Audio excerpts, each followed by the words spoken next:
A row of a late addition of some 6 names to the shortlist of candidates for commissioners of the Independent Electoral and Boundaries Commission continues to escalate, with legislators now questioning how the names got into the list long after the shortlisting phase. They are now vowing to challenge the process in the House and in the courts, while alleging a sinister plot to fix the 2027 elections. Here is the Senator of Makueni, Daniel Manzo, reacting to the matter. Wale makomishona 6 wamekuwa sneaked usiku wakaingia kwa orodha. Hawa hatutakubali wakiwa makomishona pale mbunge. Kwa hivyo kama wewe ulikuwa sneaked, tafadhali sneak out.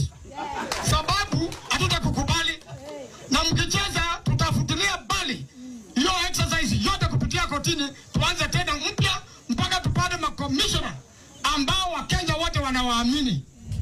Kura ambayo inakuja hatuchezi na mtu.